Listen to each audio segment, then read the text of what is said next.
दोस्तों एक बड़ी डेवलपमेंट है कि ये इंडियन नेवी जो है थर्ड एक मर्चेंट वेसल है जिसकी हेल्प के लिए आई है।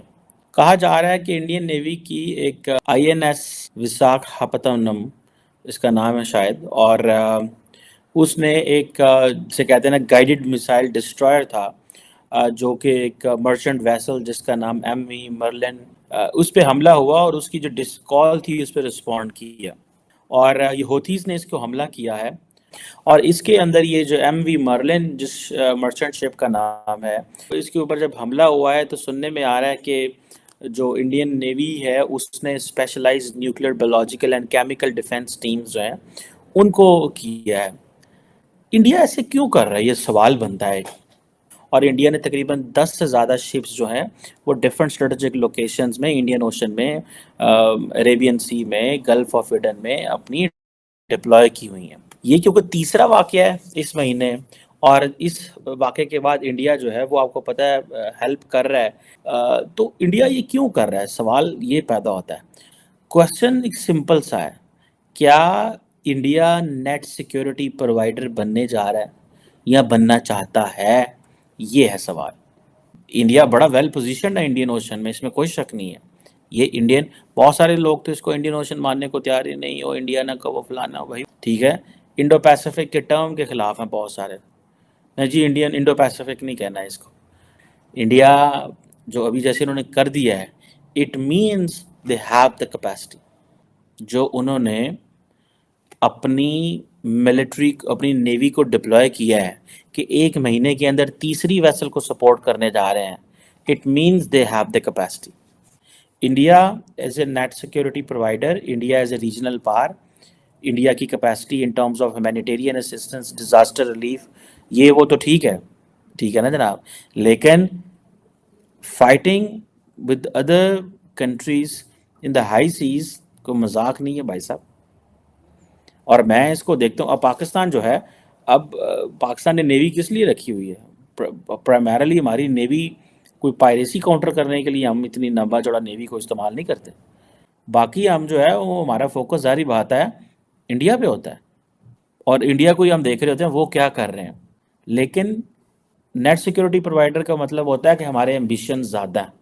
आप ये जो इंडियन नेवी पहुंचती है, आपको पता है जब ये मर्चेंट वेसल्स चलती हैं तो जिस मुल्क ने इनको प्रोटेक्ट करना है, दैट कंट्री विल, वो उसको हाईलाइट करेगा अगली दफ़ा जब नेवीज़ की मुलाकात हो कि जनाब आपकी मर्चेंट वेसल जा रही थी, उसने डिस्ट्रेस कॉल दी, हम वहाँ पहुँच गए और हमने आपका किया, हमने आपके लोग बचाए, आपका जहाज़ बचाया, हमने देखे हम बड़ा कर रहे हैं, ये कर रहे हैं, वो कर रहे हैं। सो नेट सिक्योरिटी प्रोवाइडर का मतलब ये है कि हम बड़े हैं, बाकी छोटे हैं, हम सबको सिक्योरिटी देंगे, हम दादा हैं, यही मतलब अपनी लोकल लैंग्वेज में जैसे हम करें। तो दरअसल हूती विद्रोहियों ने ब्रिटिश तेल टैंकर एमवी मार्लिन लुआंडा पर मिसाइल दागी थी। इस हमले की वजह से टैंकर में आग लग गई थी। इंडियन नेवी ने बताया कि उसके निर्देशित मिसाइल विध्वंसक आईएनएस विशाखापत्तनम ने एमवी मार्लिन लुआंडा पर अग्निशमन प्रयासों के लिए एक टीम तैनात की। इस टैंकर के चालक दल के सदस्यों में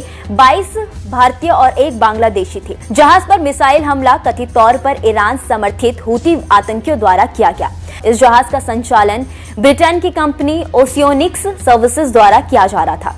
इंडियन नेवी ने इस मालवाहक जहाज के कप्तान का एक वीडियो भी साझा किया जिसमें वह एसओएस कॉल का जवाब देने के लिए युद्धपोत के कर्मियों को धन्यवाद दे रहा है।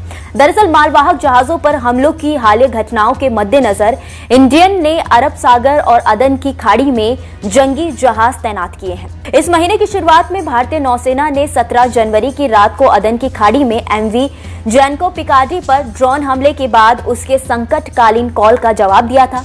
5 जनवरी को इसने लाइबेरिया के ध्वज वाले जहाज एमवी लीना नॉरफोक के उत्तरी अरब सागर में हाईजैकिंग की कोशिश को विफल कर दिया था और उसके सभी चालक दल के सदस्यों को बचाया था। Master of Marlin Luanda. Half of the world knows that yesterday we were struck by a missile in Gulf of Aden. Due to this missile attack, the vessel was on fire and there was a huge fire. It's a loaded tanker. So I really thank Indian. मादरी से 17 के करीब जो उनसे Iran के crew member हैं उन्हें बचाए। मैं इंडियन नेवी को और इंडिया के लोगों को जो अप्रिशिएट करना चाहूंगा कि देखिए जिस तरह इन्होंने इंसानी जानें बचाई। जबरदस्त देखिए ये सर, बड़ी हिम्मत वाली बात है कि आप पाकिस्तान में खड़े होकर इंडियन नेवी को अप्रिशिएट कर रहे हैं, और वो भी मुसलमानों की। ईरान के जो क्रू मेंबर थे, इसके ऊपर तो कोई आप में से ब्लेम भी नहीं कर सकता पाकिस्तान से कि भाई आपने इंडिया के फोर्सेस की तारीफ कर दी। देखिए ये मुस्लिम वाला कॉन्सेप्ट ना सबसे पहले शोएब भाई अपने ज़हन से निकालिए। ये मुस्लिम वाला कोई चक्कर नहीं होता, ये हम लोगों ने बनाया हुआ है, ये हमारे मीडिया ने बनाया हुआ है, हमारे मस्जिद के मुल्लाओं ने जुम्मे वाले दिन बनाया हुआ है। देखिए मुस्लिम उम्मा वाला कोई चक्कर नहीं है, ये सब झूठ है।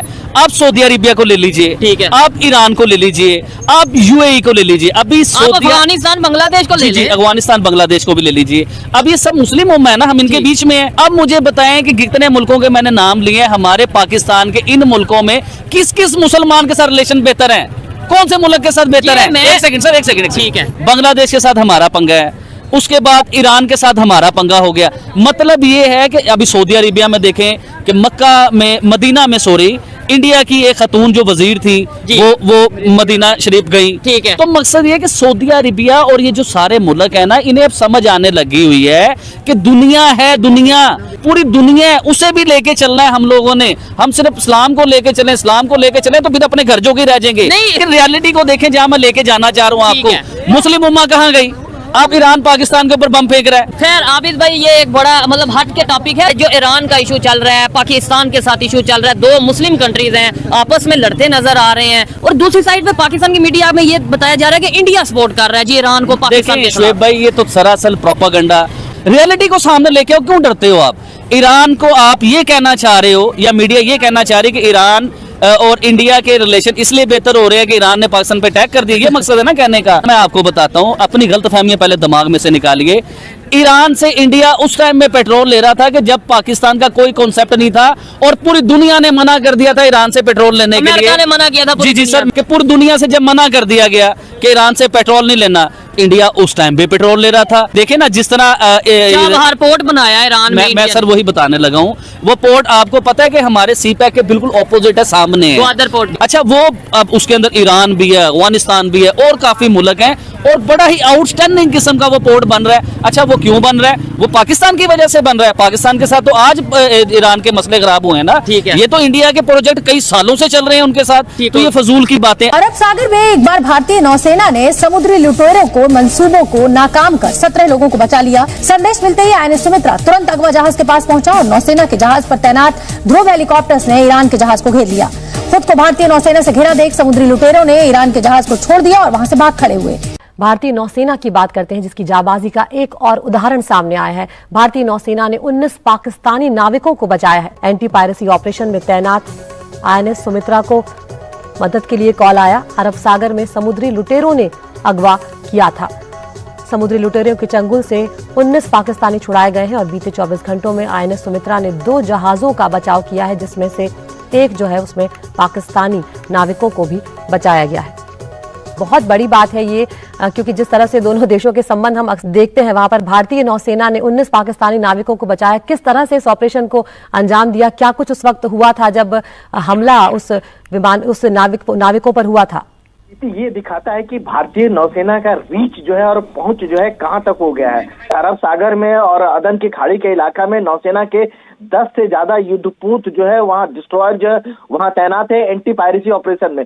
और जब भी संकट के समय किसी भी मदद की गुहार आती है, कॉल आता है, तो भारतीय नौसेना ये नहीं देखती कि ये जहाज जो है ये ईरान का है, पाकिस्तान का है, लाइबेरिया का है, बल्कि उसकी मदद के लिए आती है। आप देखें तो पाकिस्तानी का क्रू था, ये भारतीय नौसेना को नहीं पता था, लेकिन जैसे ही INS सुमित्रा जो उस इलाके में वो आती है, जैसे जो मदद की गुहार लगती है और नौसेना के कमांडो जो है उस जहाज में दाखिल होते हैं, तो पायलट जो है जहाज छोड़ के भाग जाते हैं और 19 पाकिस्तानी को बचा लिया जाता है। तो एक दिखाता है कि भारतीय नौसेना जो है अब कितनी ताकतवर हो गई कि जिसका इलाका जो है कह सकते हैं कि ताकत जो है केवल भारतीय समुद्री सीमा में नहीं, हिंद महासागर में नहीं, बल्कि हिंद महासागर से आगे भी अब अरब सागर में देखने को मिल रहा है। कल भी खबर आई थी कि 17